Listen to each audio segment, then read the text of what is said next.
Okay. Yeah, welcome to the public meeting before the Lake Bluff Planning and Zoning Board with respect to the upcoming Plan Commission evolution, so to speak. So I don't have an agenda. I guess we'll defer to Mr. Blue, who will probably run with the meeting. But thank you all for participating. Roll call. Okay. We'll call the, to order the Village of Lake Bluff's Joint Plan Commission and Zoning Board of Appeals special meeting for Thursday, July 13th. And we'll start with a roll call vote. Member Danley is attending remotely. Member Fisher? Here. Member Miller? Here. Member Russell? Here. And then Member Sorensen is also attending remotely. Member Toll Here. and Chair Peters. Here. Great. All right. Drew? Right, yeah. So this is the beginning of about a 14-month process. It is the kickoff meeting for the village's update to its comprehensive land use plan. I'll start off by having Michael, you want to introduce your team and everyone, and then I'll turn it over to Michael, and he'll be running the show tonight. I think he said, don't want to be a spoiler, but he said about 90 minutes. And it should be fun. Thank you. It should be fun. It's about as good a kickoff as we're going to get. Is there any other introductory words or thoughts, or can I just point and you'll change? Or okay. Well, hello all. How are you? Points to you for joining remotely or live, or coming here live on what is clearly the nicest evening of the summer. So everybody gets points just for that. But we wanted to thank you for the opportunity to work with the village on the comprehensive plan. We are, as Drew said at the beginning, we've had a kickoff discussion with the village staff just to kind of talk about logistics and such. And we'll go through tonight what is involved in the process. And we'll have a little bit of a presentation, but mostly we want to hear from you in terms of what are your expectations and what are you thinking and what's going to drive the process, and answer any questions that you have so we get ourselves off to a good start. So, okay, people are fleeing the meeting even as we start. So unless there's any questions generally, I thought we would just dive in and go through the presentation. There's plenty of chance for discussion, and I want to hear from the consultant team and others that are here. So unless there's anything else, Mr. Chair, we'll just jump. Oh, sounds great, Mr. Blue. All Thank right, you. let's.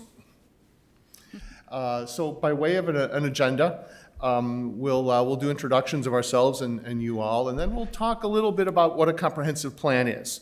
Don't know where you all have been in terms of being part of the previous comprehensive plan or updates or whatnot, so we'll just kind of collectively ground ourselves in what a plan is.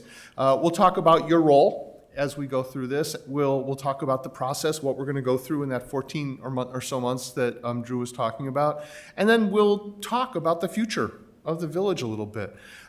This is always a fun thing to do with a plan commission, quite honestly, because so much of what your responsibility is to look at the cases that staff brings you and kind of evaluate and say, is this the right height, or is this the right setback, or is this the right... You don't have to do any of that tonight. Put on a different hat, because we want you thinking in terms of the future of the village at a much higher level. So if that's okay, if there's no questions about the agenda, we'll just start. Yeah, please proceed. Okay, great. Thank you. So we'll go to the next slide and we'll talk about introductions. And as Drew said, we'll start by introducing the consulting team. As representatives of Tesca Associates, we're the lead firm who will be managing the process and working with you and working with staff on a regular basis. You may know or remember us from the fine design work that Judy and Jill do here, and have done a lot of streetscape stuff in the downtown. And I had the pleasure of working with you on the update to the PRD. I'm working in another town where there's an RPD, which is kind of rude, but so we just finished that with the village board not too long ago. As for me, for those of you that don't know or don't recall, I've been with Tesca about 10 years. Was the community development director for Highland Park, just a little bit down the shore, for about 10 years. Before that, I also worked for another municipality and had a whole other life as a consultant where back in, I think, the early 90s, I was one of the many consultants who's prepared a study of whether or not to annex Knollwood. So those are somewhere around here collecting dust, and I'm one of them. So I'm very pleased to be part of this.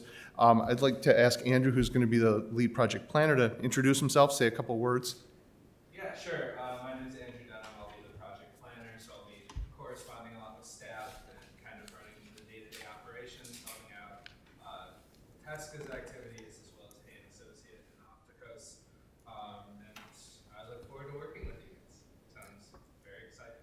Anytime I use a phrase like "we'll be preparing" or "we'll be drawing," or I mean Andrew. So just so you know, we go to the next slide, Dave. Yeah. I'm Dave Kraft. I'm a principal with Hay and Associates. Some familiar faces here. We've been working with the village for quite a while, primarily on ravine and some stormwater projects. We're a Lake County firm. We've been helping Tesca with some of the engineering and really green infrastructure pieces of some of these comprehensive plans. Very familiar with the village from our work here. That's where I got to know George first over a decade ago, working on the ravine park ravine. Again, our focus is water and resources things, which obviously drive a lot in a lot of these plans these days, but also kind of full service landscape architecture and engineering work that we'll bring to the plan, helping with issues like transportation, infrastructure, and again, focusing on things like stormwater, natural resources, green infrastructure, and some of those pieces of the plan. Thank you. And we're really pleased to be joined by Jennifer. This is a connection for the plan that the village made to focus part of the planning effort on housing. And Jennifer's with a firm that has a unique perspective on it. I suppose I should let you introduce yourself and the firm. Either way, I'm Jennifer Settle, Senior Associate with Optical Design and lead of our local Chicago office. As Michael said, our office is a team of urban designers with really focuses on developing zoning and design that can support housing choice. Really focus on what we call missing middle housing, and so excited to play a role in this process and feed into the comprehensive plan as well as run sort of a parallel scope to look at some of your zoning, some of your sites, and how we can visualize what housing choices are appropriate and needed in Lake Bluff. So excited to be here. Thank you. So if we continue on, we always consider part of our team to also be the staff and the plan commission. We often work with a steering committee, right? And you all are going to be the steering committee, so that clearly means you're driving the bus. But we'd like to ask all of you to introduce yourself. What's fun is usually I ask everybody to say when did they start on the commission and something about town. But the website did it for us. So I thought maybe we could go around and we'd ask each of you to introduce yourself. Tell us a little bit about what you expect out of this process. What do you, and we're just starting, I know, but what do you think you're gonna get? And Deborah, I'm looking that way, so I'm gonna ask you to start. Sure. I'm Deb Fisher. I'm a realtor in town, residential real estate. And I think I'm just looking forward to seeing how we modernize kind of the plan as it exists. I think it's old enough that some of it is just kind of out of date with both needs and expectations and everything else. So I'm excited for the process. I think this idea of modernizing is a really good one because clearly all the gray hair will show you I've been doing this for a while. And there are things that are in plans now that we just never thought about putting in plans, including when the one was done. And yours was done. I know it's been updated a few times since, but that's a great one. So, Elliot, please. I'm Elliot Miller, been on the commission since 2014. Does that include when I was just on the planning commission, or is that the whole package? So I've been through this planning process before. We never got very far with it. We got to a point and then something else came up. And I think that's been the problem with the zoning board. We've gotten so far with trying to get into a plan. So the plan goes back into, how old is the plan, Drew, right now? Well, it's late 90s. 97, I think, was the plan. A couple of updates. It's in the presentation. 97. Thank you, sir. The only copy still in existence. I've lived in Lake Bluff since 1982, and, I guess it is time to, think of the future. But we've been doing this all along in drips and drabs. Hopefully we can get it And we'll process talk about going. that in a little bit, but that's a good point, that there's a lot of planning that happens, but this whole idea of it being done comprehensively, oh, that's why they call it that, is very different. I think that's a great point, too. Chair? Yeah, Gary Peters, I guess I've been on the PCZBA longer than I would have anticipated, but I came up This through is why I the, like putting this up here, by the way, because we do this a lot, and people they just don't, I think I started in 1980 something, so, please. and I kind of evolved from the zoning board of appeals side as opposed to the planning commission side. And when the commissions were joined maybe 6-7 years ago, at that point in time, the planning commission side of things was working on a revision, was working on an update. They'd done some tremendous work. Subsequently, we kept the process going. We were making, I think, relatively tremendous progress, and then COVID hit. But I'm hoping, Michael, that you're able to use some of the work that we did as a group, and it goes back many, many years, with respect to this project. But obviously 5 or 6 or 4 or 5 years have passed since we last really dug in, and it's time to come up with a rigorous, comprehensive approach. You're anticipating the future slides. That always makes me feel good when, it means we're all on the same page. George? I'm, as the slide indicates, I joined the PCZBA in May of 2018, but I was the village engineer before that for 26 years. I moved here in 1986, so been around for about 35 years. Love the village, think it's a great place. Don't really have a lot of great expectations for discovering new turf with the plan. We are an established community. I think the most interesting feature, what I look forward to the most, is discussion on housing. We're primarily a single-family community, and there's always the talk about finding middle housing, more housing, but where do you put it? How do you integrate it into the community successfully? So that, I think that'll be the biggest and most interesting part of our efforts to me. I would also like to echo Gary's comments that, and my memory is a little different than Elliot's. I think that actually quite a bit of progress was made at one point on updating the comprehensive plan. There's quite a bit of material. Many of the sections were completely reviewed. And I'm hoping that all that material, I mean, it's thousands of man hours, went into it, and it crashed and burned because there wasn't staff support. And now we're spending the money to have that staff support. So I hope that that material is reviewed as part of the process. Great. Aaron Toll, been on the PCZBA since 2021. Before that, I was on the village board for a term and clerk before that. I grew up in town. The last comprehensive plan was done when I was in high school.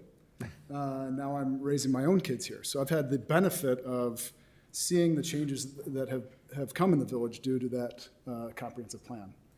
I think it's been great. I mean, growing up, I remember 5 o'clock, everything was shut down. Every night, shut down, 5 o'clock, there was nothing going on, and now we're vibrant. We've got people from other communities coming into town to spend their time, in their social schedule, their dollars, and I think it's just been really great. And going forward, I'd like to see maybe some creative options in the planning process. I know George has low expectations. I think we can brainstorm a bit and maybe come up with some new ideas. Whether they're implemented into the comp plan, I don't know, but I think the discussion should be made. That's a great perspective. Thank you. And we have a couple remote, I know. We do. Jill, can you hear me? Yes, can you hear me? Yes. Okay. Hi, everyone. Jill Danley here. Gosh, I've been started living here in 1968, and like a few others, raised our children here and have witnessed it just in my eyes, and I think so many just getting better and better. I think moving forward, I agree. I think what we can do thinking out of the box, what we can do with what we have and the land and opportunity of land that we could use and reuse or reestablish. But basically, I think more importantly, it's the collaboration. How can we encourage a positive outcome with the community, and how we can bring the neighborhood and the community together to accept that we need this is, I think, a big hurdle that we all know we need to get to the other side. So that's my big thing about moving forward, and look to you to get us there. Thank you. Okay. And then we have Ann Sorensen as well online.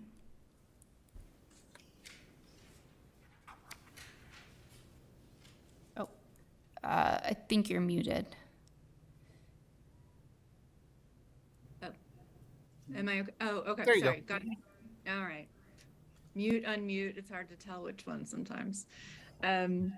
So I have been living in Lake Bluff since 1991 and raised our family, and we're still here, even if I'm out of state at the moment, but I'm taking so many lessons to what I'm doing right now from Lake Bluff. So I think that speaks volumes.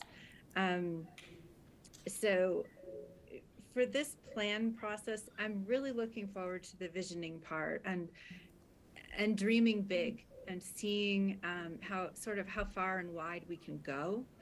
And obviously that won't all make it to the final cut, but it brings in better ideas to really play around with that and give ourselves the opportunity to take that time.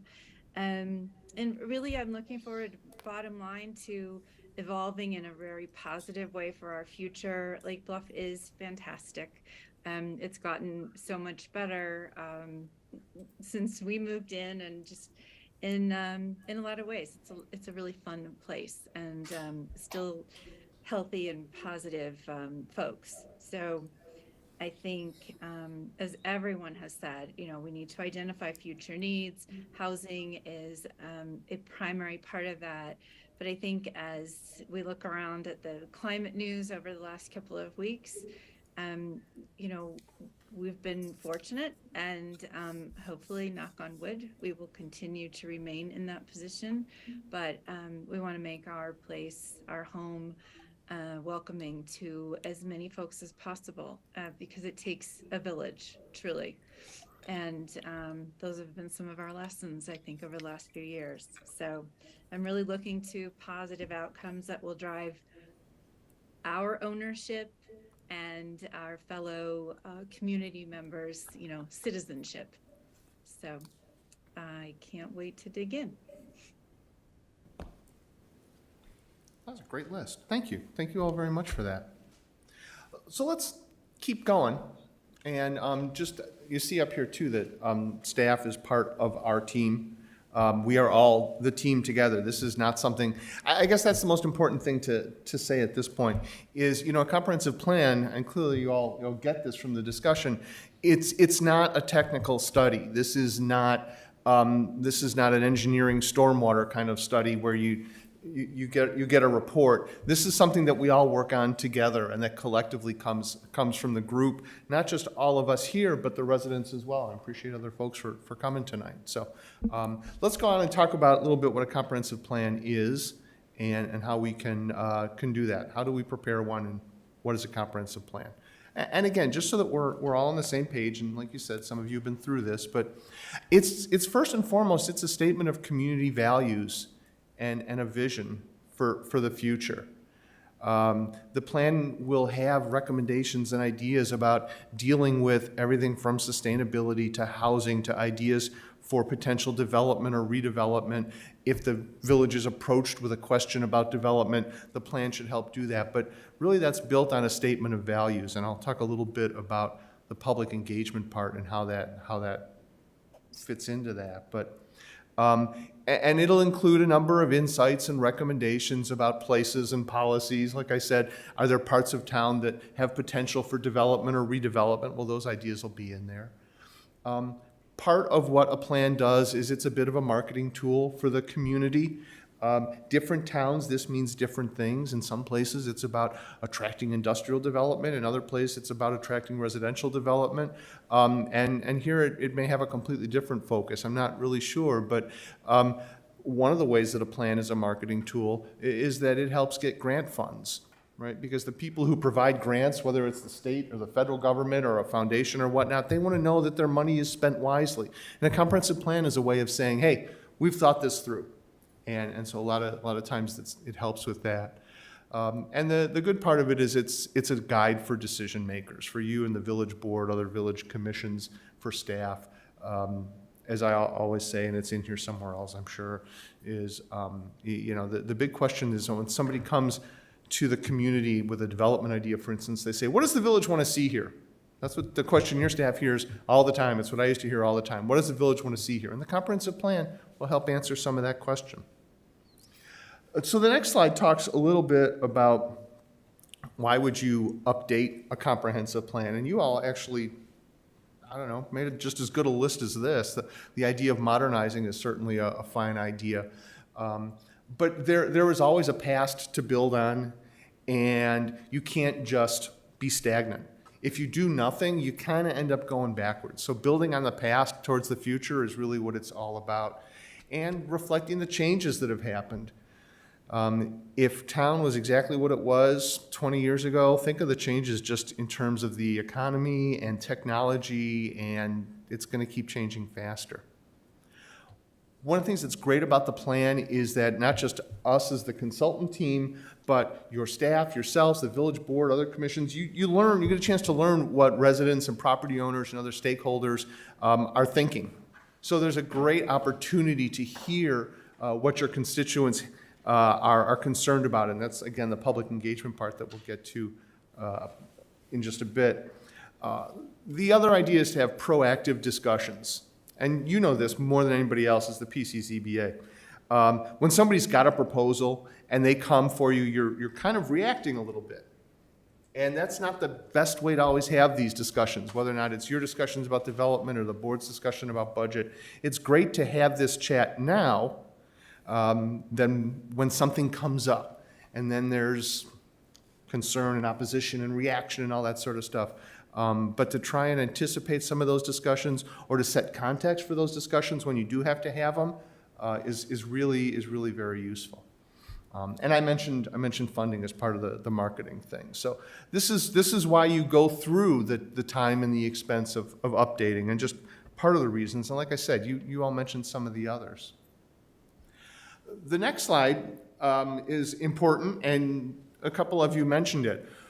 One of the things that's really important about when a comprehensive plan gets done is it does not start in 2023, right? It is not a point in time. We do not start as if the village did not exist in 2022, or that there were not planning and thoughtful development or thoughtful policy and planning ideas that the village did. And this list I pulled straight out of the request for proposal that the village sent around. So it was very clear to us from the get-go that not only had the village done a lot of planning, but there was a history of it, and then there was a connection to it, and there was need to incorporate it into the future. So for those of you who mentioned building on what's going on and not being oblivious to this, well, we're not.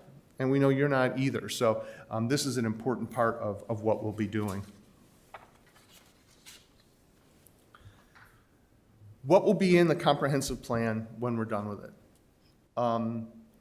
At the risk of you wondering whether or not we're any good as consultants, I will tell you, I don't know. But it'll be these kind of topics and these kinds of themes. But what'll be in it will be the things that rise up, the questions that rise up from our discussion starting tonight to the discussions we have with residents, through the public engagement, through the things that we identify based on our experience as professionals in other places. But this is typically what plans are all about: land use and housing and zoning, what's on the ground, what maybe needs to change there, and a couple of you mentioned that. There are always a couple of key areas that have some questions, right? And especially in a built-up community, as you said, a well-established community, in terms of what's on the ground, yeah, 90% of that is not going to change, right? But the areas that have the potential for change are potentially significant, so, those get looked at.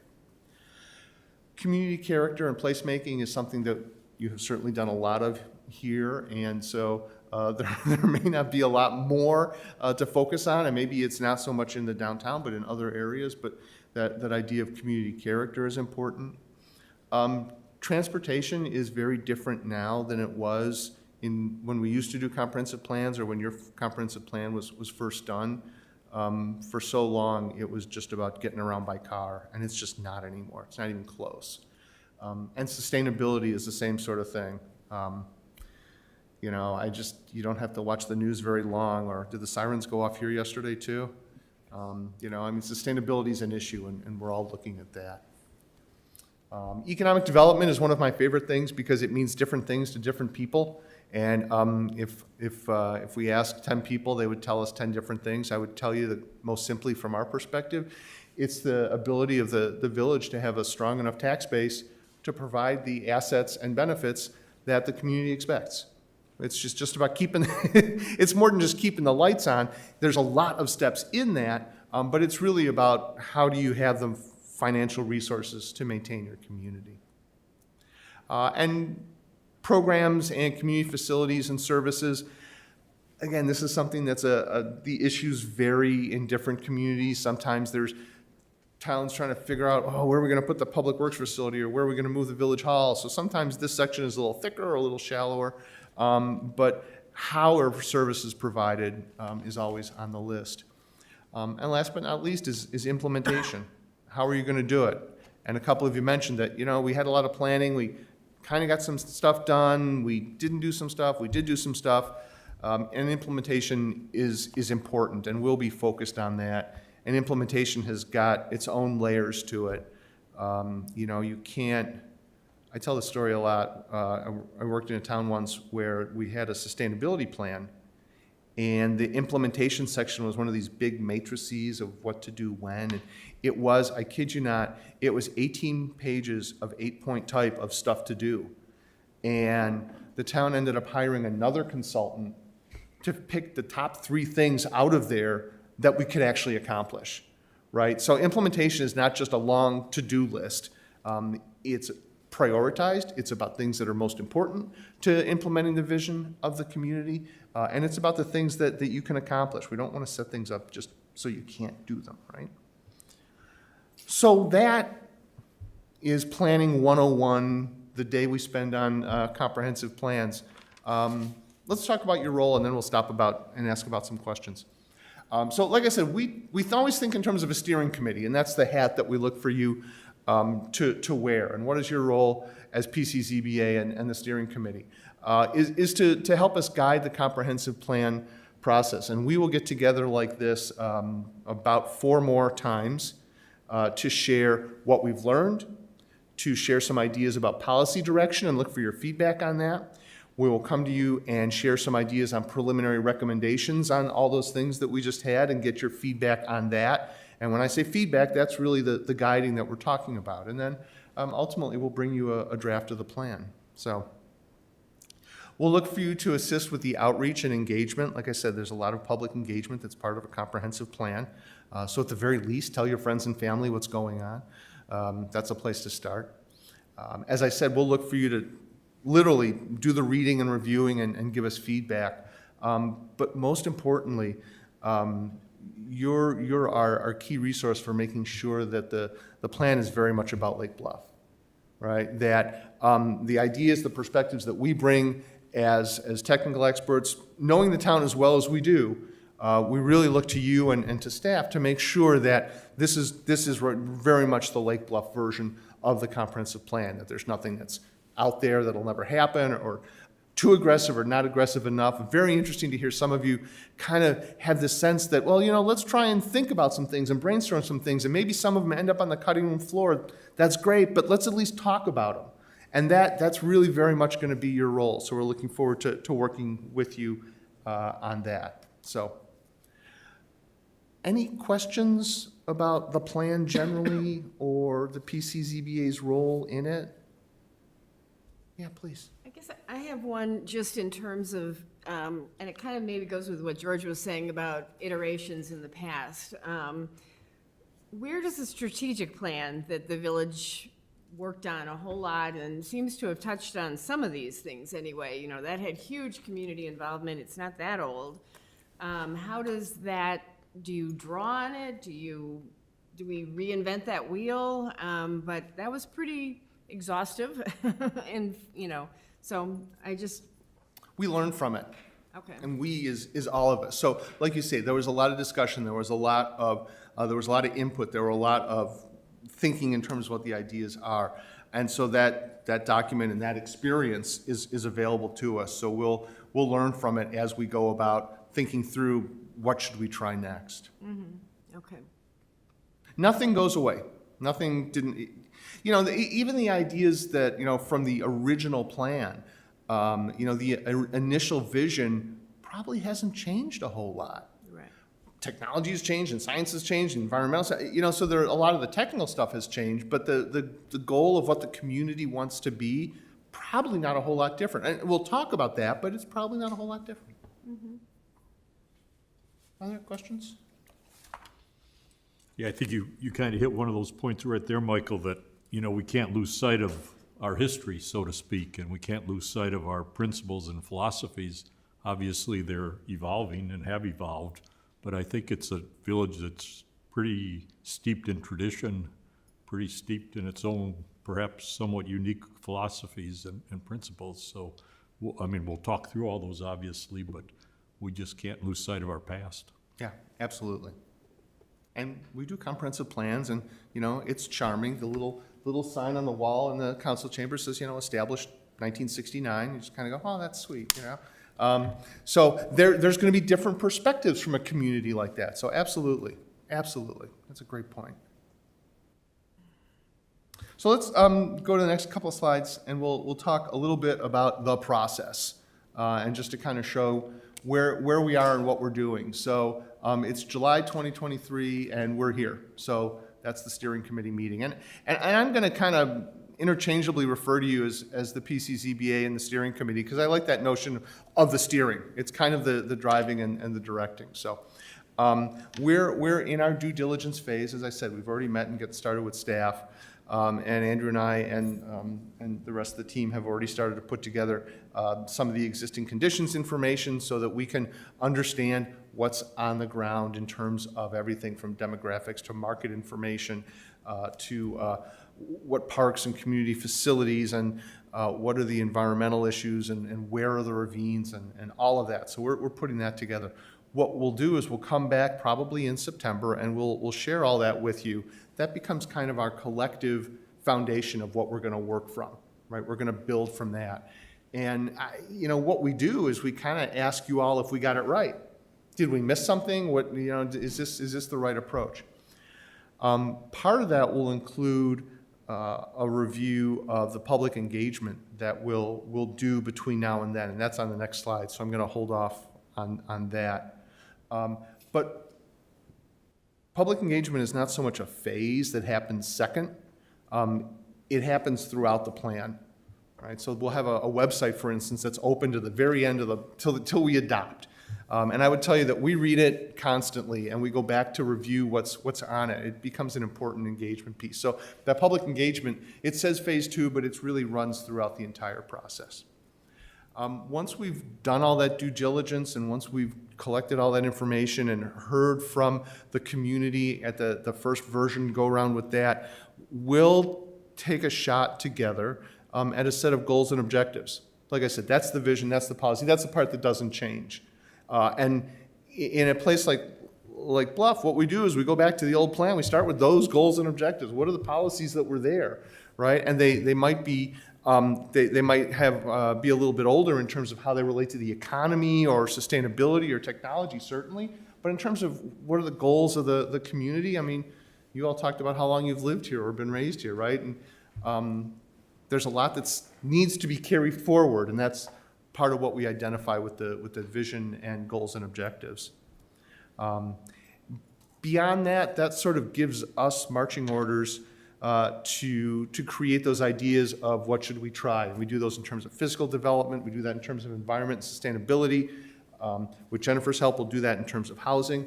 And so those are the things that we will bring to you, and then you see that steering committee meeting that's kind of spring of next year, where we'll have some of those recommendation ideas, and we'll have taken them to a second public meeting, a second community workshop.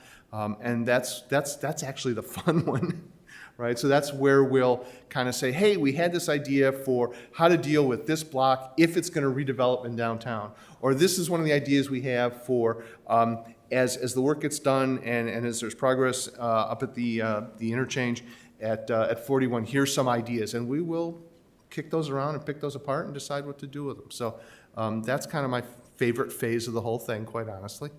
And then we write a plan. Right, we consolidate it so that it looks like the document that George showed you, and it's the new modern version. So that's what we'll be up to, kind of the long tour. Let's do the next slide. I want to talk about the public engagement. So the key to public engagement with a comprehensive plan, there are a couple of them. One is not everybody likes coming to a public meeting and standing at the podium and sharing an idea. Clearly, it's my idea of a good time, but there are people who just don't want to stand up in front of a room and talk, and that's fine. There are people who don't have time to do this, right? They're raising families and they're doing stuff. So the idea of public engagement for the comprehensive plan is to have different ways of doing it. It's called multi-channel, but I'm not even sure I know what that means, right? So there's different ways of hearing from folks, and that's part of what we do. So kind of the center of it all is the project website, and we've been building and designing that. You'll recall when I say we've been doing, that means Andrew's been working on it really diligently. We're about ready to roll that out real soon, and we'll work with staff and other folks in the town to kind of have there be awareness about that. We're working with staff to identify a group of stakeholders who we will interview. These are folks that have been in town for a while or have done different things in town, represent different organizations in town, who can share perspectives. That's a very good learning event. Those pop-up events are a way to reach the community. One of the things we've all learned from years of planning is that if we told every person in town that we were having an open house on a lovely summer evening and we wanted them to come and talk about the future of the community, we wouldn't get a whole lot of attendance. Thank you all for coming, by the way. But what we do is we go out to public events. So we'll go to the farmer's market, or we'll go to an event that's going on through the school district or a park district or something, just to kind of visit with the community. And it's as much about letting people know that the plan is going on. You know, I'm not shy as we go through the planning process about letting people know that this is something that their village is doing for them and their future and their children's future. I think it's important for people to know and understand. So, and then we use the marketing tools and the community polls, partly through the website, partly through paper, which we still use sometimes, to get people to share perspectives. So if we have a particular issue or something comes up, you know, we'll put out a poll through the website. We'll highlight it on the village's website. We'll ask the village to use the website to kind of highlight what's going on and that sort of thing. And finally, we will have a couple of community workshops because it's a great way to get the community out. And we don't have to do it here in this room. We can do it somewhere else. We can do it somewhere downtown. We've already talked about what some of the ideas are about that, to, again, go where people are and give people a chance to know what's going on and to share their ideas. So the engagement is always a very big element of the plan, because like I said, it's not a technical study. It's not about how tall should the streetlights be. It's about, you know, it's about the community's future. So we've come to the good part of the meeting where I stop talking, and we're going to ask you to share share some ideas. What's fun is a lot of times at this meeting, what we'll do is we'll have a little exercise or something, and we'll ask you to say, tell me your 3 favorite things about Lake Bluff, or when you describe Lake Bluff to your friends from out of town, what do you tell them? Just to kind of prime the pump of discussion. But we did this when we did the PRD, and we did it jointly with the village board, and actually incorporated a lot of these ideas into the village, into the PRD district, the update. So I thought, well, it would kind of be rude to make you do it all over again, but I pulled out the notes. And these were the things we talked about last time, and I'm wondering, I would just ask you, which of these things, is this list still good? I'm going to assume that in the main it is, but I'm wondering as you read through the list again, if any of these things jump out at you and particularly are special about Lake Bluff as you look at it as we sit here tonight. Quick question, Michael, did you say this was a list that was generated at a village board meeting? You may recall the first meeting we did when we updated the PRD, we had those joint workshops between you all and the village board. I wasn't here, but that's why I'm just getting clarity as to where. Oh, okay. You weren't at the first meeting? No. I don't recall, I apologize then. So we went through an exercise as a group and created a list of what made the village special. What are the things that we want to be sure and preserve, with the idea of incorporating those notions into the zoning district. And that introductory part of the zoning district is really drawn from these kinds of things. And so that's why I said, we've been through this with a group. So George, I don't know, maybe, not to, make you pick, I just wanted to but get clarity, it was Yeah. just the PCZBA and the village board together. It wasn't a big community. it was not a large community meeting, no. But I thought for tonight, instead of asking you to repeat these things and hear these same answers, I would just share them. And, with the assumption that this is the list we're going to work from, and maybe we don't need to talk about it if it's the same and familiar, but I wanted to let you know that we've got a good start. I'll just make note that Yeah. we've got a couple of things that are repeated on that list.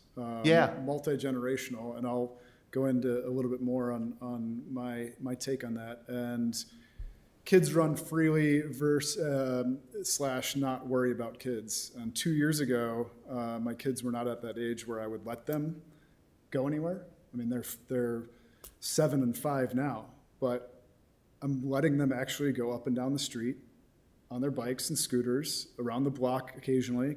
Granted, I've got a Garmin watch on them, so I keep track of them. But, I had some friends that came up from another North Shore community, and they said, we would never do that. Like, that's how I grew up, running around town, not my parents not worrying about me.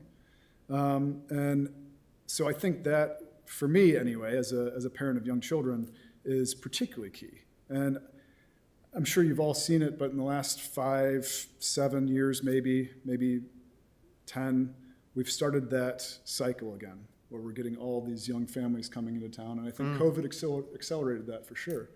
But we're getting some of the empty nesters deciding to move out, wishing they could stay, but not really any options for them to stay in town. They just don't want to maintain the space.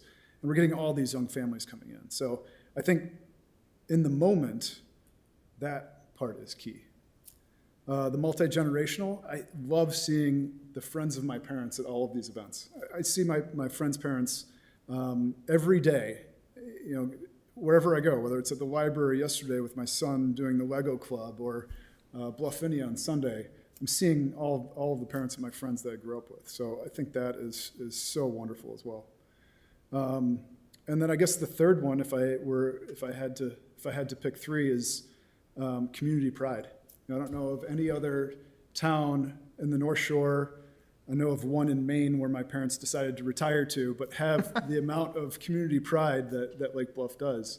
You never see people wearing, I won't name other towns specifically, but you won't see them wearing hats and T-shirts all the time that display their love of their community. So yeah, I think that's my take on if the list is 3. Okay. Those are the ones I'll pick out. I'm sure we could all pick more, but I appreciate you picking out the ones that jumped out at you. Okay. Anybody else? Like I said, this is, we usually do this as an exercise, but since we had done a version of this, I thought we would just kind of revisit the past a little bit. Yeah, I'd just like to echo Aaron's comments, because they're almost, I have the exact same feeling. I have a son that moved to New York. My wife and I always wear Lake Bluff gear. And my other son does, and when we go out there to visit, my son's fiance is like, what is this with Lake Bluff? Why are you guys always wearing Lake Bluff gear? And I don't even think twice about it. I love my Probably all you Lake have. Bluff gear. Yeah, that's the only clothing that you own. And I love the safety of the town. As you were talking about your youngsters, I was trying to remember, my children are much older now, but boy, it was probably pretty young when we would let them come up to the village market and the video store, when the video store was the happening place to be. And it's great to be able to have young children and feel completely comfortable letting them walk to downtown. And certainly hope we don't lose that. Sure. Okay. Yeah, I would echo George and Aaron's comments. Our kids are a little bit older, but they all discuss that freedom of movement that they had when they were in town, and at least one of them now is trying to replicate this particular environment in a different state, and it's rather challenging. I think we should also include in there academics or education. For some reason, that's not listed on our list, but I think that's also a very critical aspect to the community. Excellent. But you've got an excellent comprehensive list, Michael. What, you guys gave it to me, so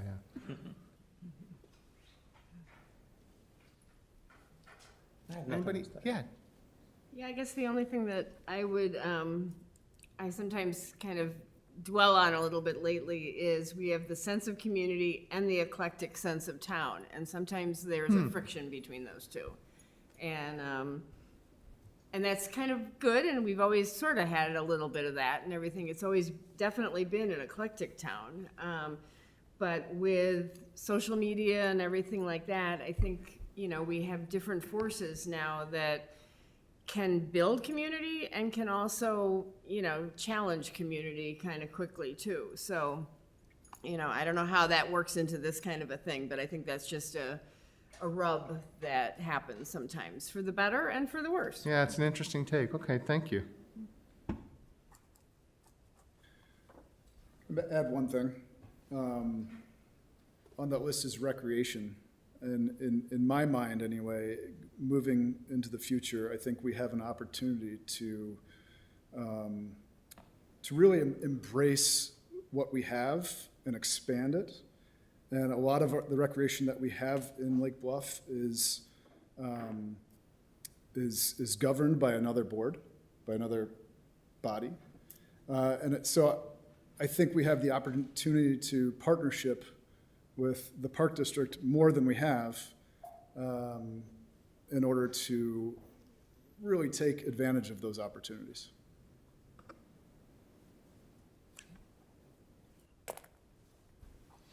Yeah, I think that's an excellent point, Aaron, because the assets that we do have from a park and recreation perspective are highly unique for a community of our size. There aren't too many villages of 6,000 that have the pool, have the golf course, Right. have tennis courts, have the beach and everything else. And those are critical assets that I believe must be maintained going forward. Can I say something? I was just going to ask if there was anything from our other commissioners, please. Oh, I was just gonna piggyback on that thought about our nature, trees, our landscape and green, as well as our recreation. It appears that, a lot of people want their children home. They want the safety. They want them to be able to be on the streetscape and to be a part of the community. But a lot of times they want them to stay close. And with that, I think is to the detriment of our nature and our trees, because a lot of it is coming down to put up pickleball courts or to put up more impervious surface on their property.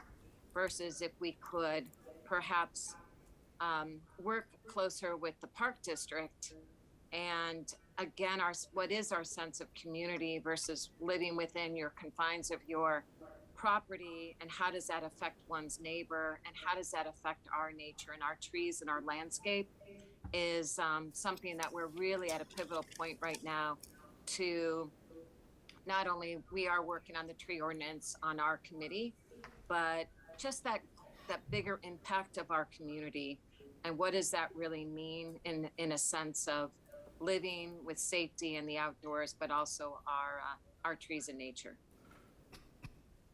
And I love the idea of getting the park district more involved or somehow have more joint meetings with the park district and how we can all lead forward together. Great.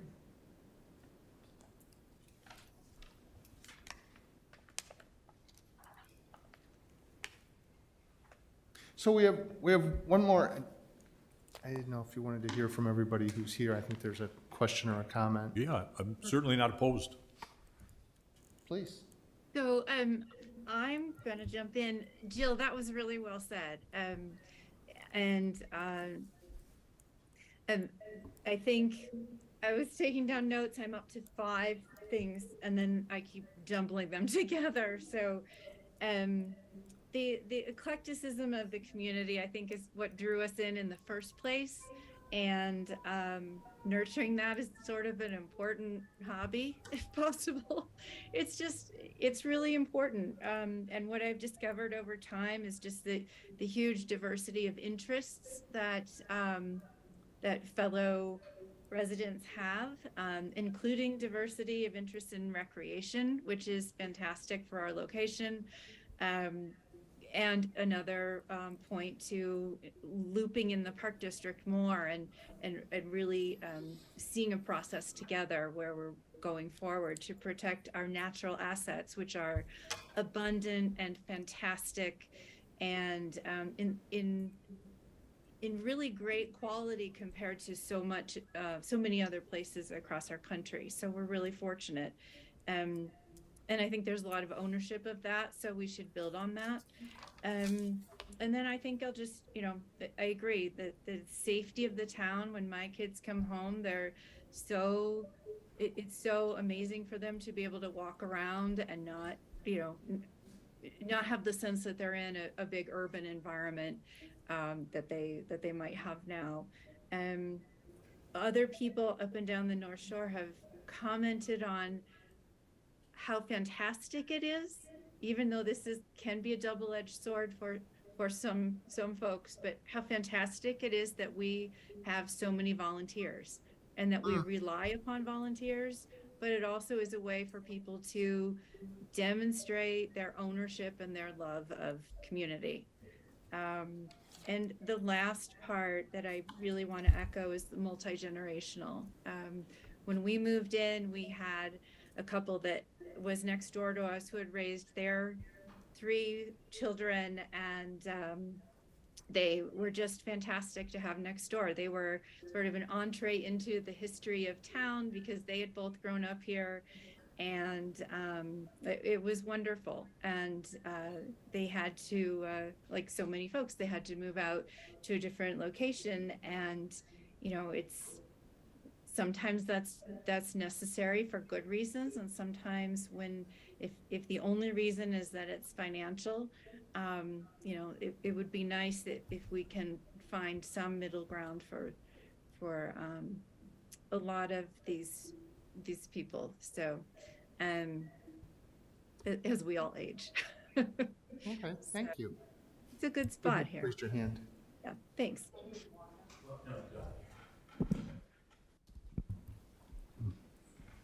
Mickey Collins, 217 East Granton. I want to point to one thing up there. I mean, it's a great list, but low-density neighborhoods kind of gives me pause. We do have lovely, beautiful low-density neighborhoods, some large lots. We also have an area primarily here near where we are, the older part of Lake Bluff, East Lake Bluff, where we have a few 25-foot wide lots. The majority of the lots are feet wide. I live on one of them. You know, I don't consider it a low-density neighborhood. I think it's a neighborhood that is walkable. It has a great sense of community. I mean, actually, when people walk, they pretty much walk through that area of the town. Interestingly, the size lot I'm on is only grandfathered as allowing a single-family home. For new construction, it's not a legal-size lot. So I think, I don't know, we have good low-density neighborhoods, but we have really great higher-density neighborhoods, too. I think I would add that. Okay, that's a great ad, thank you. Another eclectic mix. Yeah. Oh, sure, sure.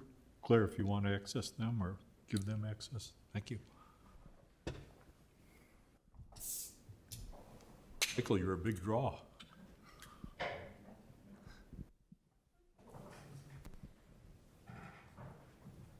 I've lived in this town since 1976, and I've been on the Architectural Board of Review since 1979. So I have seen a huge amount of things that happened over the last however many years that is. I can't do the math anymore. But anyway, one of the things that's missing from when we moved into this house, this town, is diversity.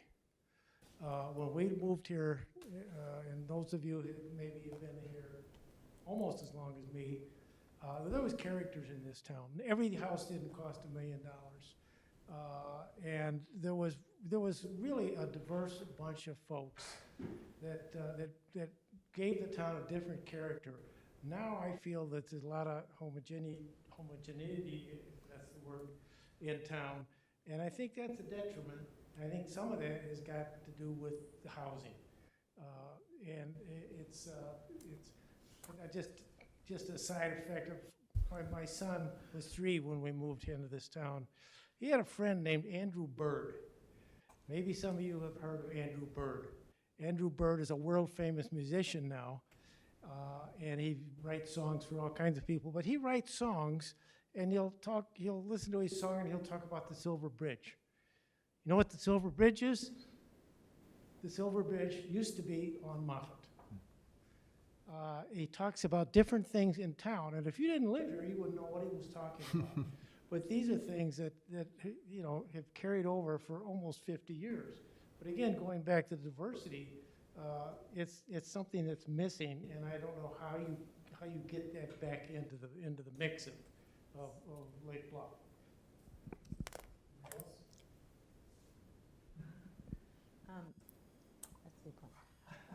I was just going to say that one thing that I think is special about our town is how we have spaces for events that are very community-oriented and do bring in all different ages, some of them, where we've got block parties that have happened, the Criterion, the Bluffinia that happens. I'm trying to think of some other ones that are the farmer's market. So I think for such a small town, we have some really, really cool community events, and I think especially our Village Green, just making it so that it's easy to do those events, or works for those, or promotes those, or I think that's something that's a good feature for our town. Excellent, thank you. I think it's a great list. The one thing that I'll say, it's a little bit about what I like about Lake Bluff and why we moved here back in 2010, but also becomes a detriment to such a small communities. I think every citizen feels they own Lake Bluff. There's an ownership to Lake Bluff that you don't find in larger municipalities. If something gets built in Highland Park, you're not going to have other neighbors, from, down care about what's being built. In our town, whatever happens is everybody's business in a good way. And we all feel very protective of what we feel Lake Bluff is. And sometimes those are opposing views, but in a small town like this, it's hard to kind of balance those opposing views, like what the people want on North Avenue for what the development of the village wants. Everybody has a right to, kind of deserve to feel they own their area, but for some reason, and I feel the same, I'm not here as long as, but I do feel like I have ownership in this town. And we are very protective of it. And sometimes that protection is a detriment to advancement of some ideas and some developments. If you can figure out the answer to that, by the way, you can sell it up and down every town we've ever worked in, so. I always told you it's a good issue to have in a small No, town. and that it's we a, it's a have. great, it's a very good observation. Claire, I don't know if you had the ability to check in with the folks, if anybody participating online. If wanted there's to- others who want to share generally, that'd be great. We've got another slide that I wanted to spend some time, not answering the questions tonight, but to pose them, to show you kind of what kind of things we'll be looking at. Maybe you can give us some initial thoughts on that. But, so I've got another version of this that, you know, we can spend another half hour or so going on, if that's okay with you all. But if there's other points in general, either here or online, or yeah, I guess it's online. Be glad to hear it. Yeah, and we had asked if anyone wanted to add anything to those who are online, and nobody has indicated that they want to yet. So if anyone online does want to, please just respond to that. And I would just let everybody here and online know that, like I said, we'll be kicking off the project website that'll have really interesting opportunities for sharing perspectives. So keep an eye on the village's website for that, and you'll hear more about that. So. Yeah, if I can just throw out one more word that I keep hearing people say to us, they just keep saying how vibrant a community it is, and that kind of plays off of some of the things that you were saying about the outdoor, the community events and everything. So that's what people are saying, you know, I love Lake Bluff because it's such a vibrant place, and it's just getting better and better and better, you know, in that sense. So that word wasn't on that list. wasn't. But maybe it could. Good add, thanks. Okay. So let's talk about this other slide that Claire had up just a second ago. And these are some of the questions we'll be asking throughout. This is sort of our first blush at these. And we thought it would be worthwhile to spend a few minutes on each of them, just kind of getting your gut reactions to what these are. And these are the kind of things, and this is just sort of a little bit indicative of what we'll be doing over the course of the project. But I know that downtown is talked about a lot, and downtown means a lot in Lake Bluff. But maybe we can start with this and work our way through the list. I promise we won't spend 20 minutes on each of these, but maybe just a kind of couple top line thoughts on what comes to mind in terms of downtown and its future and what's important. And we'll all kind of keep notes and keep track of that. I think downtown is probably the key to the community. It creates the community's spirit and the role of the community as a unified community. That's where people gather. They go to the parks as families, they go to parks with friends, but they all come into downtown for an event. And I think without the downtown, Lake Bluff would be quite different. I would definitely agree with that. I work in a community that doesn't really have a downtown. It's a lot of residential, but it doesn't have a downtown, doesn't have a village green, doesn't have the space to come together as a group. And it certainly has a different feel and nowhere near the feel of community that Lake Bluff does. But I also think it's a place for, well, not much commerce anymore. I mean, when growing up in town, we had a hardware store, we had a video store, we had Everybody large says village that. market, we had, you know, if we needed a gallon of milk, we didn't have to go to Target or Heinen's. We could walk in and grab it. Yeah. That's not to say that the restaurants and brewery and the other businesses in town that have replaced some of those things are also not a huge benefit to us. I think they're great. And I think that also brings in people from outside. It's not just Lake Bluff residents that congregate in the downtown area. We get all kinds of people coming up from the city to go to the brewery because the beer is so good. You know, we've got amazing restaurants that people from out of town come into. That it's a destination to bring people in and spend their money in town. And it's really great, and it's having those assets is marketing in and of itself because people come in. I've got lots of friends who live in Lake Forest that come in for Bluffinia every Sunday night because it's so great. And they're like, why don't you don't you just move into town? You're always here hanging out. Why don't you just move into town? And they say, well, we'd love to, but we can't find anything that we can afford. Is that cool with the community, that downtown Lake Bluff is a sense of community, and it's the place and it's your place, but it's also a place that you share with neighbors? Is that okay? Of course. Yeah, as long as there's space for all of us. And parking. There's always parking, you just gotta know where to look. Okay, believe it or not, there are towns that would say the opposite, that's why I ask. So, okay, great. So let's, and I'm not gonna dwell on any of these for a long time, and I wanna get you out while there's still some sunlight and some beauty to this night that you can enjoy. But how does 41 and 176 differ? What's its role in the community?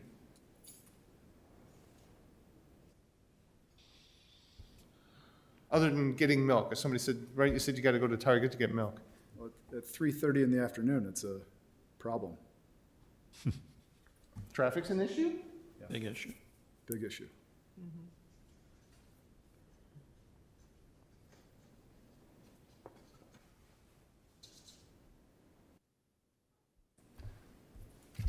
So it really doesn't play a role in downtown? Or in Lake Bluff, the, Well, it plays a Oh, it tremendous certainly role. does. I'm sorry? It plays a tremendous role. It's our outlet to shopping. Okay. Without 176, we'd have no place, we'd have to go to Lake Forest or Highland Park or someplace else to get our groceries. Fortunately, unfortunately can't get it in town, but we can certainly travel 2 miles to get whatever we need. I think it's vital. Unfortunately, it's very crowded because it's a main thoroughfare. I think possibly if we got rid of some construction trucks and landscaping trucks along the route there, it would help. But I also see it as a major thoroughfare from North Chicago. People leaving down Green Bay Road, turning on to, or from the VA, the Navy base possibly. And that's been a big headache since I've been here about what to do about 176. There's been all these iterations, but there's nothing you can do. I mean, nothing that's been substantial. I mean, we've talked about in the past putting an overpass over the railroad tracks. That couldn't be. That's, besides being cost prohibitive, it would kill the businesses on the other side of the road, because we talked about widening 176. Well, that would kill the landscaping and the natural beauty. As for 41, that's just a major, that's our highway. That's our highway in and out of town. Okay. So I would just suggest that I'm hearing that it's a place to shop, it's a place you can get stuff. It's not a place there's a lot of affinity for necessarily, right? Well, they're also state roads, right? So it's Yeah, that's an issue. hard for us to do any planning on something that we don't really control. Yeah. Well, maybe a sub-paragraph of that also should be the Waukegan corridor, Michael. Right. Because that's a critical part of. So if we Lake think of Bluff. that whole area, what does that mean? Does that have an economic development function in town in terms of supporting tax base, and what else does it do? Absolutely. Well, I think critical economic development, I think we've looked at the possibility of perhaps residential or multi-use or whatever over the years. I mean, it's hard to say how it's going to evolve, but it's evolved considerably in the last 15 or 20 years. But I think it's a very significant group of parcels that we'll have to address. Possible opportunities for annexation in the future. Looking at long-term annexation on the north side. I was thinking that too. Can I also throw something in? Please. I think one really clear segment that we're leaving out are our residents in Knollwood and the other disconnected parts of Lake Bluff. We're giving a little bit of a perspective, I'm afraid, of folks who live within easy walking distance of the Village Green, maybe. And we have to remember that we have a larger community than that. And that connection is really something that probably needs to be on our list somehow, making sure that that's strong. That's good, thank you. Please. Gotta make sure you're heard. The one thing I would say is because we all take such strong pride in our community, getting off at from 41 to Washington to 176 does not present the best of Lake Bluff. And I know realtors aren't going to tell people, okay, how do I get to Lake Bluff? You're going to send them down Deer Path, up Green Bay to justify our tax rates. You're not going to send them the other way. I don't know what we can do, but to me, that's something that we've kind of ignored. I mean, we try to do little things, but I don't know what we can do. But to me, that's we haven't tapped into that, and we've kind of ignored that. And it looks like we've ignored it. Not quite the best foot forward, I get it. It's not the best presentation for our town. Okay, great. I do want to turn to housing, because you started talking about housing a little bit, and it's certainly one of the things we're going to talk about. Part of the plan is to have a presentation about the work that Jennifer's firm does that talks about missing middle. If you've read anywhere in the world of housing of late, you've heard of this notion of missing middle, which came from your firm, right? All props due. Which is the idea of, there's a lot of single family, not just in Lake Bluff, but generally there's a lot of single family, there's a lot of apartments, but what's in between, right? And the notion you hear, the best thing about it, there's always a lot of phrases. There's phrases like gentle density, and I don't even know what other ones there are. But you started talking about housing, and we will be spending some time talking about housing. Jennifer will lead those discussions, but maybe you could talk a little bit more about what you see. You talked about the needs.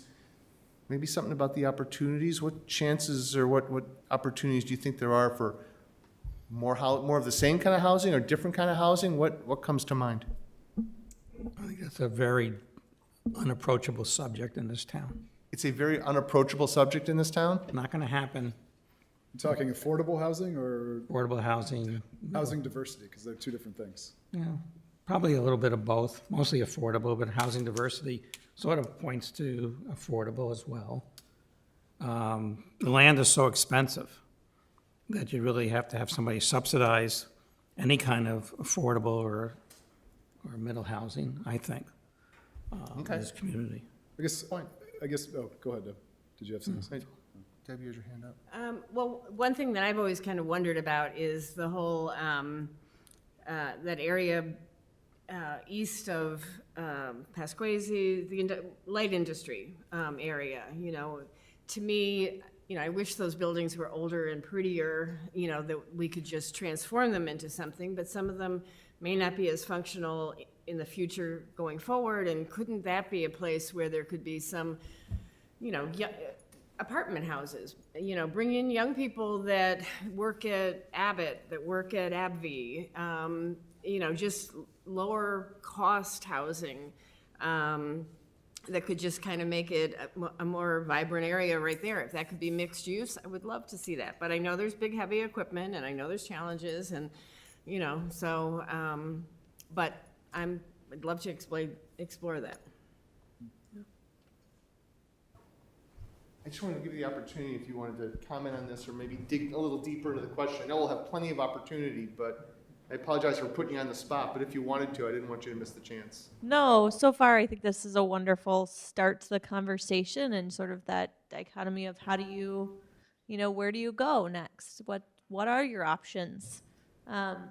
Especially when you're you have these needs on the table of aging in place, diversity, even affordability. What does that mean in Lake Bluff? And I think that's something we can explore. And, to your point, missing middle housing, gentle density is a whole range of housing types, right? And so we never want to come at it you need to have all of those to fix your problems or to create diversity. It's really diving in and thinking about what's appropriate within the character and what meets the needs. And so I think I'm really encouraged by even just this preliminary conversation and sort of the acknowledgement. And it's not going to be an easy conversation. Housing never really is.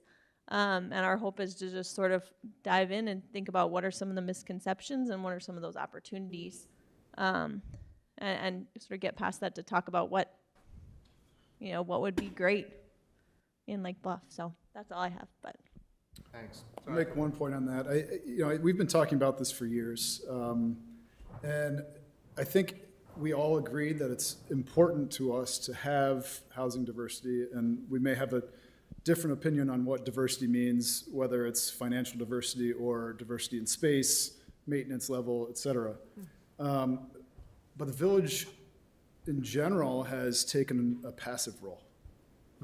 And I think if it truly is as important to us as we believe it is, then maybe it's time to take a more active role in whether it's carrot, stick, helping, subsidize. We just need to take it on. Because we've all said how important it is, and it's missing, but we haven't really done anything, right? We need to actually take an active role in doing it if it is important for us. So remember how I said that part of the benefit of the comprehensive plan is to get to have these conversations when there's not a proposal before you for something downtown or a development that's controversial, right? To have the conversation so you've got some context for how to deal with those things when they do come before you, right? And part of what the process will be is to consider, well, what are the parameters that the town is most comfortable with so you don't have to have that discussion every time you're faced with something. That's a great example of it. And it is a hard conversation. I would echo what Jennifer said. So since it's a hard conversation, let's move on to an easy one and talk about sustainability and resiliency. And what has the community been active in terms of dealing with sustainability and resiliency and being able to put up with flooding and so on and so forth? What's been done in the past and what needs to be part of the future in terms of sustainability?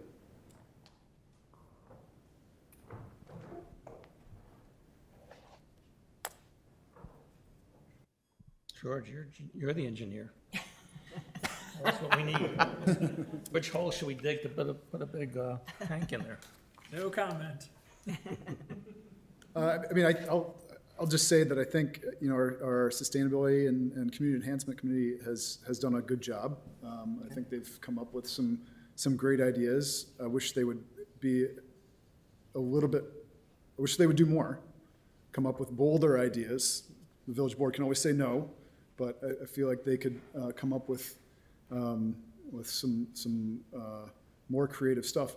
I think we do a really good job. We love our trees. We love our open spaces. We've got a strong open lands organization. I think we do pretty well in sustainability. We've got a gas-powered leaf blower ban now. I mean, I think that's amazing. I think we could do some work on resiliency. I mean, we are doing work on resiliency. We're addressing some stormwater issues. Our ComEd's slowly upgrading our power grid. But with the more frequent and more powerful storms that we seem to be getting, I think we could address the resiliency part of it a bit more than we have been. Nor are we doing that with the stormwater fee that would ban that? Yep, and I mentioned that, yeah. But it's not just stormwater. I mean, it's community resiliency in general. I mean, stormwater is the most obvious one that affects us every time the viaduct floods, but I think we could do a little bit more and maybe find some more creative ideas for it.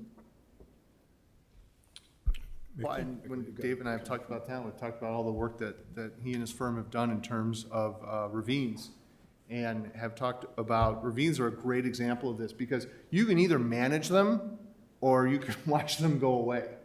And so that's very much what I think of in terms of sustainability. And when you say, yeah, we've been doing stuff, I mean, obviously the work that David and his firm have been doing in terms of ravines is part of that effort. So, was there, oh, yeah. Yeah, just a little thing to add to the stormwater discussion. So we do have the major new infrastructure improvement that will alleviate a lot of the flooding we currently have.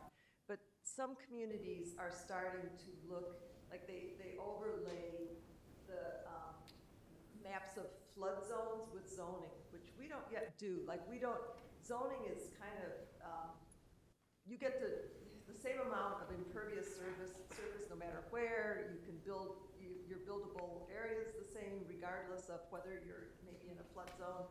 That is something that we could start to look at, I think, because we do have sort of a flood zone that kind of runs north-south through our community. And then I think we're sometimes a little bit generous in the amount and type of impervious surface that we're allowing. So.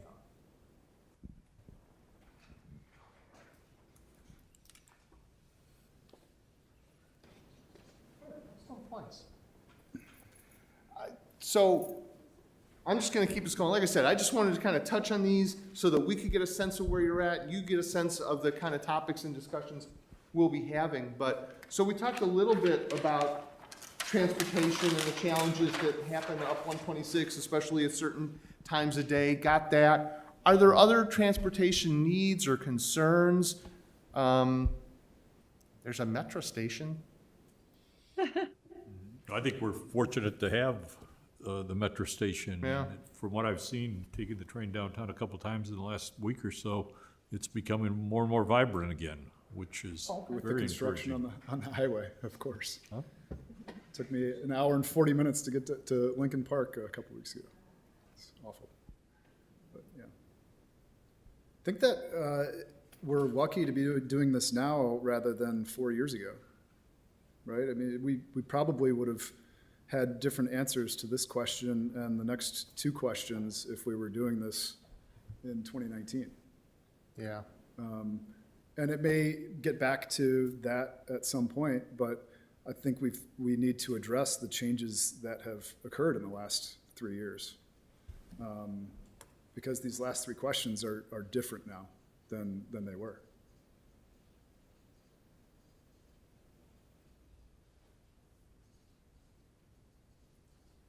That's an excellent point, because when we talk about transportation now, it's not just what, it's now how often.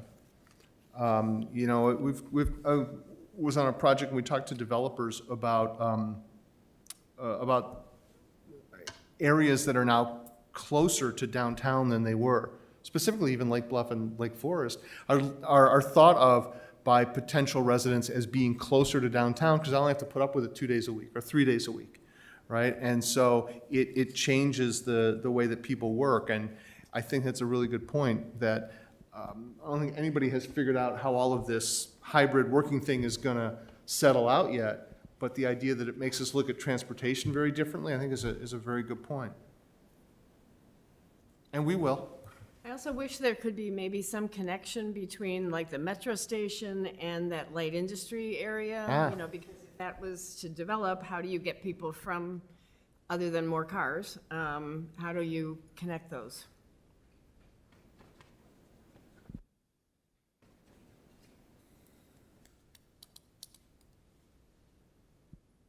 Cool, good one. I feel like the train station in general could be something, because it's a cool building. One time there was a coffee shop there, I think there was some art in there at one point. Like, I don't know, it's a lot of people pass through there. Maybe there'd be some interesting, better, cool thing that could be.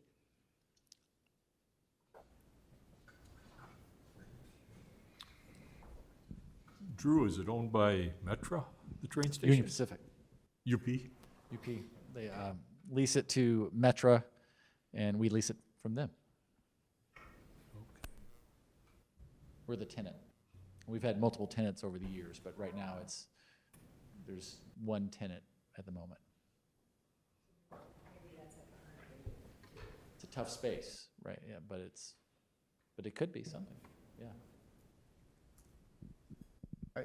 It's hard, you know, there's this notion that every metro station has got somebody in there that sells coffee and donuts in the morning, but that's harder to do now than it ever was too. So these last two questions were the most generic kind of wrap-up that I could think of. What else is there? What else is there that we haven't touched on that, again, top of mind, because we'll be doing this for a while, we don't have to answer all the questions tonight, but what is it that the businesses and the residents in Lake Bluff need? What is it that you hear when folks come before you for matters? What are the biggest needs of the community? We started off by talking about what are the assets, what makes it special, and we've talked about these 1 through 5 in terms of needs with housing and whatnot. But anything else? Anything we missed? Anything we didn't get a chance to talk about that we should have on our radar as we progress? One of the things Can that I oh, something? go ahead, Jill. I was just going to mention, or maybe it's following up on transportation, but the safety of our community, how people are not going to metropolitan areas or perhaps worried about where we're going in the future and how do we keep each other safe. I feel that more and more people are working also within their home, less transportation, but yet wanting to be a part of a community that, again, they feel safe and want to be a part of. So I think how we can build on what we have and perhaps enhance the industrial area and thinking out of the box. How do we connect the two? How do we connect Knollwood? How do we build our community to be stronger as one, even though we have such segregated areas in this time that we want to be safe in our community, and how we live and work has changed dramatically. So what we need, what businesses need, is we need to feel safe and we need to thrive in our community together. And that's 5, 6, 7. Nice, thank you. Somebody else was gonna.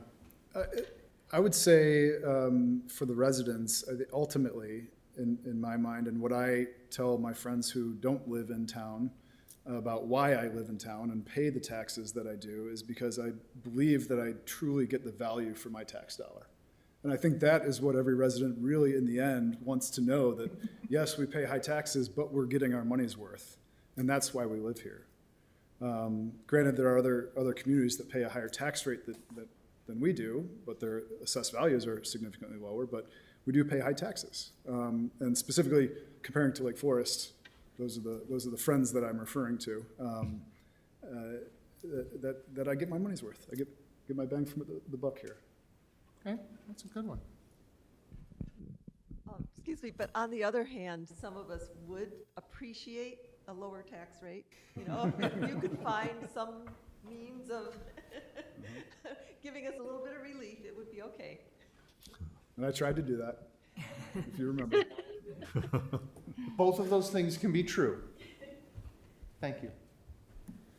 I'd like to tease out the resilience part a little bit more. Please. Without getting into overreach. There are, you know, we're talking, infrastructure has come up that we're working on, stormwater, but it really all loops together. And looking ahead, you know, I wonder if there aren't ways as part of the zoning board to incentivize, and we've touched on this, incentivize the use of solar. We're talking about trees, but you know, how do we really place that front and center, that, you know, our community values using more native plantings and things that are adapted for the environment. And, you know, even to the point of, I don't know what the term is for this, but flood proofing. If we're going to get more rains, we're going to have more basements flooding. And is there a way, without it being overreach, for us to acknowledge that this is real? And so how can we as a community address this? It's a little out there, but it's a thought. Just chiming in with that being a little bit of our piece of this. So I'm Dave with Hayne Associates, just for and you on the screen there. Yeah, I think we've seen this, that, you know, resiliency, sustainability, those pieces have been pieces of these plans. You guys obviously have a sustainability plan, but I mean, it really, and we talked about this a little bit even during the interview, those become critical features of all this, all the other things we're talking about because of that. And you guys as a community have seen that, you know, in a lot of the flooding, you know, the viaduct and all that. So yeah, I think that is an important part of considering in all of these things, is how that relates. And some of it does relate to some of those transportation needs and some of those kinds of things. How can all that come together as far as some of the changing uses of things that incorporate that? That's certainly something that, well outside of Lake Bluff, you know, the county stormwater agencies and everyone's looking at those big picture problems and how to solve them. But, you know, to your point, you know, Aaron, on some of the things we've seen in the last couple of years change, I think, just someone mentioned it earlier, just the last couple weeks worth of news is something that's getting a little scary in a lot of ways all over the world. And so I think those are key parts to all of this as we consider it. So. Great, thank you. Thanks. And maybe just kind of tying in other assets that we have around Lake Forest College, Rosalind Franklin, the Navy base, can we bring more of that brain power and resources and everything into the community in some positive way? I think that would benefit a lot. Always around.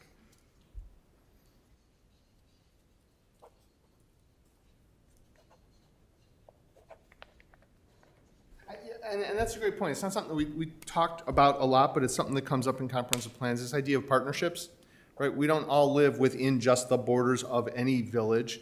And in Illinois, of course, as we all know, if you want to talk about your tax bills, we have more taxing jurisdictions in Illinois than any other state in the country, right? So the services, the quality of life, the way people live is not just a Lake Bluff issue, but it's part of the partners and your neighboring communities and so on too. So that is something that we generally end up talking about as part of the comprehensive plan. To combine 6 and 7 with what will residents and businesses need, I really think it's going to be a sense of being safe. As long as we feel very comfortable in Lake Bluff, letting our kids out, walking the streets at night, this will be I think it'll maintain a vibrant community. But as soon as safety becomes an issue, I feel that we're all going to hibernate or move or go somewhere else. So I think without feeling safe, I don't think this community will sustain itself. That's interesting, the connection between safety and vibrancy, right? You can't have all this vibrancy if you don't have all this safety. It's a good way to look at it. And I'll mention number 7, what businesses need, and I think we did a really great job over the last 3 years to have an open mind. And I think businesses need for the governing body to have an open mind, because they truly are the professionals at whatever business they're in. They're the professionals, they're the creatives, they know better than we do what they need. So if it's reasonable, let's consider it. Which I think we did. I think we considered a lot of things, and I think we provided a lot of flexibility when they needed it. And our businesses, for the most part, thrived when others didn't. Mm-hmm. That's good. That's good. Thank you. Michael, if I could add, with respect to paragraph 5, transportation needs, the considerable benefit that we receive or obtain from the bike trails. I think they're just an asset that over the last several years has been utilized ever increasingly. And I think they're critical to to our future as far as recreation and everything else. That's a good one. Thank you. And I'll tie into that, probably address e-bikes in there.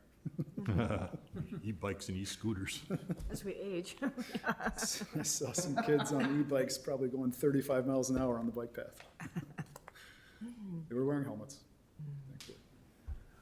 This is not the last time we will discuss these. This is not the last time we will ask you these questions, or the last time we will ask the community. And again, thank you all for coming out, these questions. But this is sort of a little snapshot of what we're going to be doing through the plan. We're going to be studying these questions and evaluating them with the community and evaluating them with you, and to come up with some directions on some of these issues. So with that, Mr. Chair, I thank you for the evening and for your commissioners and everybody else for your input. This is my beautiful, well-rehearsed wrap-up here. Before you end. Please. How are we going to incorporate, I mean, as we've said, we've done a lot of work in the past on the Planning Commission and have a plan. As George says, we went a long way, but never went far enough. I'd say we went part way and sort of the ball dropped, and for whatever reasons. Are we going to incorporate the old plan with the new plan and revise it, or are we reinventing this whole thing? Absolutely. I think I just gave you a double negative. We're going to look to the old plans, right? And so as much or more for the policy directions, like the things that we've talked about tonight in terms of what's special about the village and what do we want to have continue and what are the ideas that have been around in the past that have advanced those. There's lots of reasons that those things don't happen. Sometimes it's money, sometimes it's personnel, sometimes it's working with a government agency that made it not feasible. So we're definitely going to build on what was done before. We're definitely going to look at the ideas that have gone by, that have been implemented, that have not been implemented, that have potential to be implemented. That stuff is just not going to go away. We're going to build from that. Because a lot of what we've done is what we're talking about now. It's just 20 years later, so it's more modern. Exactly. And that's part of it too. There are going to be different ways to do these things, right? So to the extent that economic development and sustainability were issues 20 years ago, well, there's still issues now for different reasons or maybe different aspects, but there's different opportunities and different ways to deal with them. So I'm sorry, were there any other comments or questions? I didn't mean to cut it off. I just wanted to. Yeah, I found myself wondering, how does TSCA envision our final document to look like compared to what we have? Because I think we have a very detailed plan with lots and lots of individual points and all these different categories and individual recommendations, but I know there are comprehensive plans out there that with bigger communities that have a much smaller document than we have. And what is your, and don't tell me you don't know. I already told you I don't know, George. I already told you. Your firm has an idea, and if you're only going to meet with us 4 times, you've got a real good idea of where you want this to go. So what, do you think it'll be a detailed document like this? I'm not asking for the individual points, or do you think it's going to be more of a general document with general recommendations, more generalized than what we have? It's a fair question. I would tell you that for the things that are near term, for the things that are higher priority, for the things that have got a short-term likelihood of happening, a lot of times we work in communities where there are properties that have got a lot of development pressure. There's a lot of people calling staff and saying, what's going to happen here? Or everybody know, right? In those areas, we're going to provide, and I can't tell you because I looked through it, but I didn't read it in detail yet, right? We're going to provide a lot of detail. We may provide some sketches of what the development could look like. We might provide a step-by-step in terms of what to do in terms of applying for grants, that sort of thing. So the closer an opportunity is, the more detail there will be. Our experience is that if you start to talk about things that are opportunities further out in the future, what the detail does is it reduces the flexibility, makes it more likely that nothing will happen. So again, like I said, I don't know which things these will be, but the answer to your question is there will be both. There will be things that are going to have details. Those will be the closer term opportunities or things that need to be addressed. The further away or the lower priority something is, because you can't do everything in 1 year, it'll be a more general description, because by the time you get around to doing it, the world in which you're doing it will be different. The funding opportunities may be different. The regulations may be different. Does that answer the question? Yeah, Okay. it does. Great. Anybody else? Just one other comment. I'm not nearly as sharp as my fellow board members, and I know I'm a plotter, and I'd love to get lists like this ahead of time before the meeting. So I hope, well, if you're going to present us with a whole series of questions at future meetings, that we can see the questions before the meeting. Yeah, and I think overall, you're going to get higher quality answers if you do that, as opposed to just throwing the list. Fair enough. Thank you. Giving us. Well, so the next time we'll get together, we'll talk about the existing conditions report. You'll get it before we come together and talk about it. You'll get the draft of it.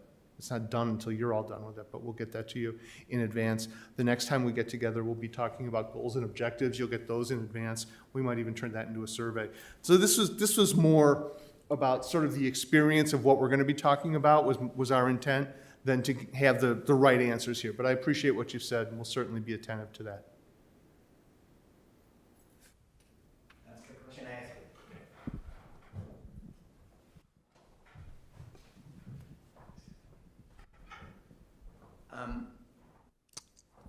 This is like naming names, but are we ending up with some kind of guidelines for Block 3, for Stonebridge, for our beach, and for our pool at the end of this year-long study, or are those just ideas? Because I think if the town is spending a year worrying about things, we need to worry about those 4 things.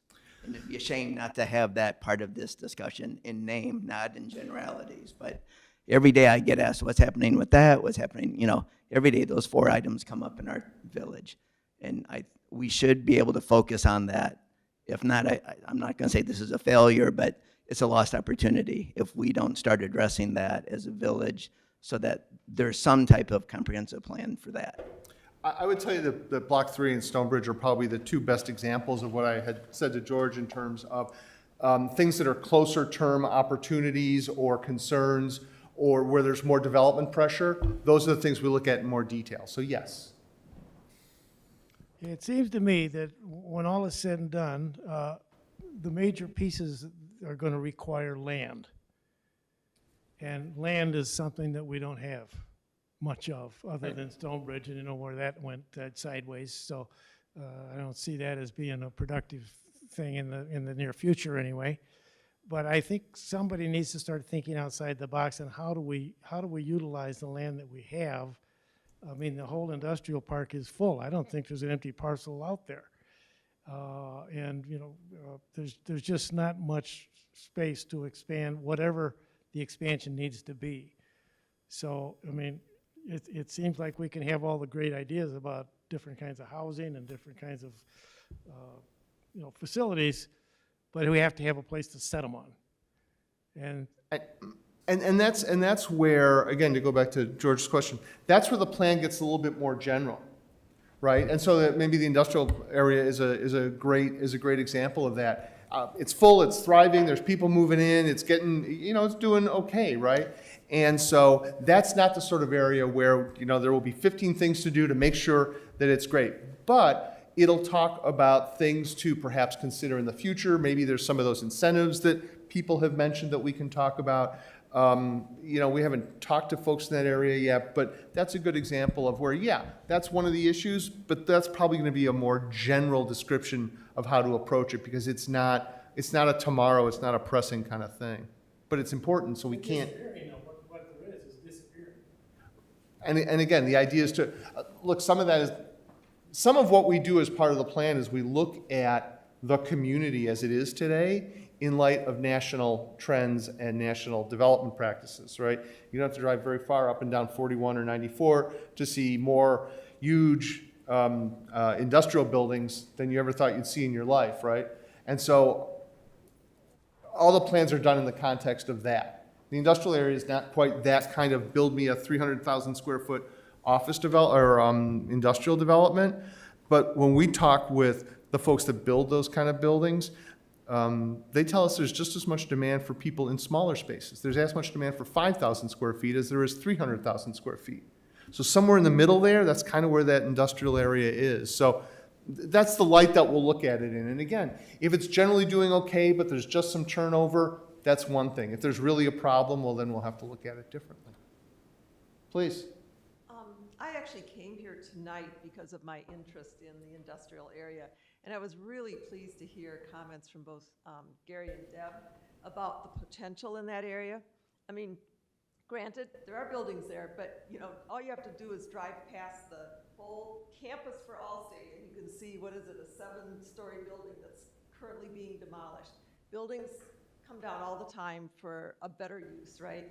And most of the buildings out there are 1 story. So, you know, they're not high value buildings.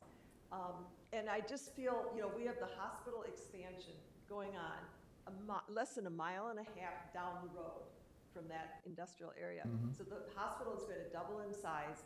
Hospitals generate all sorts of business nearby, restaurants, housing, right?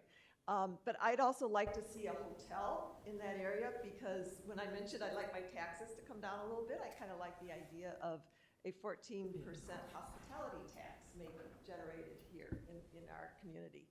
I think that's our huge opportunity that we have, because we're not going to get more land, but that land is not well utilized yet. And it's interestingly totally isolated. It doesn't have any residential neighborhoods adjoining. The ones that are there are like forest, and they're wooded, and the houses are on big lots. So the transportation is great. It wouldn't generate traffic into the majority of Lake Bluff because it's got access to 41 and Waukegan. I mean, we're lucky to have an opportunity like that, and I hope we do look at it just with kind of what would we want to zone for off in the future for incremental development, not some big developer coming in and raising everything, but allowing that area to kind of regenerate itself.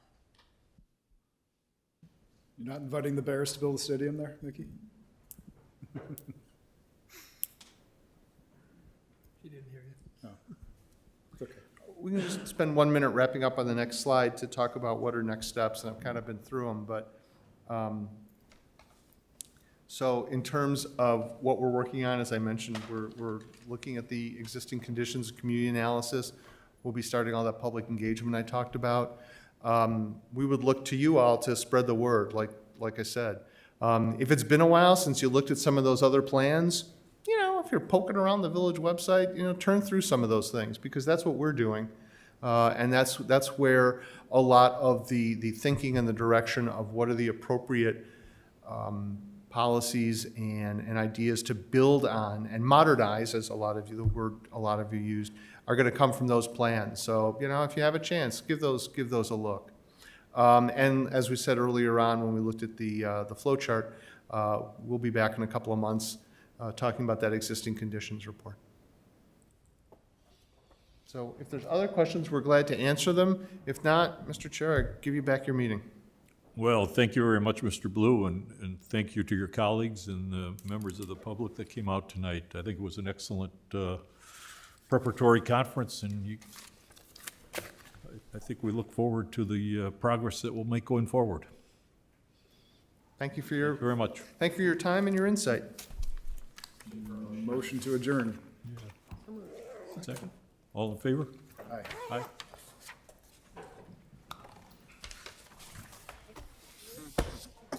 You guys recycle? Just kidding. So.